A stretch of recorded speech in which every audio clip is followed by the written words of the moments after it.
স্বাগতম মোৰ ইউটিউব চেনেললৈ। আজি মই আলোচনা কৰিম কাজিৰঙা ৰাষ্ট্ৰীয় উদ্যানত কি পোৱা যায় বা কাজিৰঙা ৰাষ্ট্ৰীয় উদ্যানৰ বিষয়। অৱস্থান ইয়াত ভাৰতৰ অসমৰ গোলাঘাট আৰু নগাঁও জিলাত অৱস্থিত। বন্যপ্ৰাণী এক শিং থকা গড়ৰ সৰ্বাধিক জনসংখ্যা বাসস্থান। অন্যান্য উল্লেখযোগ্য প্ৰজাতি যেনে বংগবাঘ, ভাৰতীয় হাতী, এছিয়াটিক জলহাঁহ, বিভিন্ন চৰাইৰ প্ৰজাতি।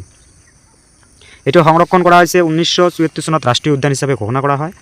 1985 চনৰ পৰা ইউনেস্কো বিশ্ব ঐতিহ্য ক্ষেত্ৰ। পৰ্যটন বন্যপ্ৰাণী অনুসৰি আৰু প্ৰকৃতিপ্ৰেমীৰ বাবে জনপ্ৰিয় পৰ্যটন স্থান।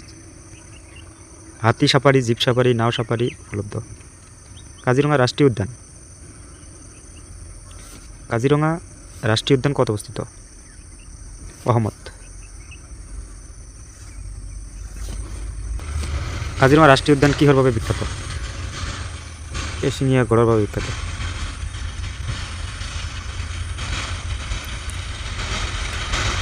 কাজিৰঙা ৰাষ্ট্ৰীয় উদ্যান সংৰক্ষণৰ অৱস্থা কেনেকুৱা?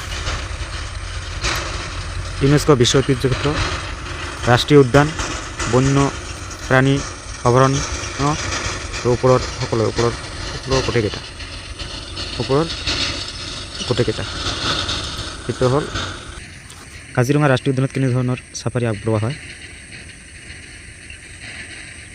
হাতী চাফাৰী, ক নম্বৰ জীপ চাফাৰী, ক নম্বৰ নাও চাফাৰী, ওপৰৰ আটাইকেইটা।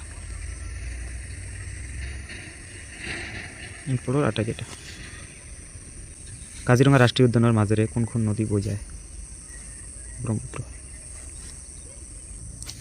কাজিৰঙা ৰাষ্ট্ৰীয় উদ্যানৰ আনুমানিক আয়তন কিমান? 378 বৰ্গ কিলোমিটাৰ। তলৰ কোনটো প্ৰাণী সাধাৰণতে কাজিৰঙা ৰাষ্ট্ৰীয় উদ্যানত পোৱা নাযায়?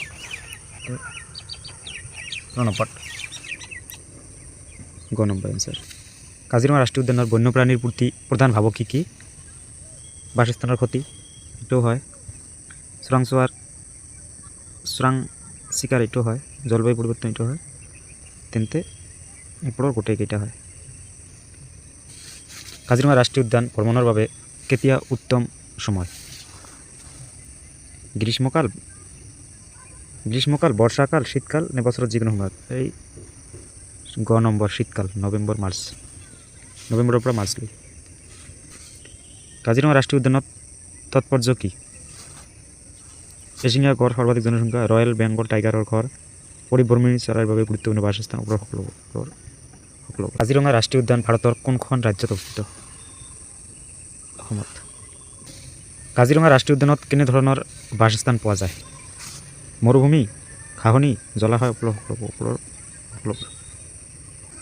কাজিৰঙা ৰাষ্ট্ৰীয় উদ্যানত কোনটো ডাঙৰ মেকুৰীৰ উল্লেখযোগ্য জনসংখ্যা আছে? এটা বাঘৰ জনসংখ্যা বেছি আছে। কাজিৰঙা ৰাষ্ট্ৰীয় উদ্যান কেতিয়া ইউনেস্কোৰ বিশ্ব ঐতিহ্য ক্ষেত্ৰ হিচাপে পৰিগণিত হৈছিল?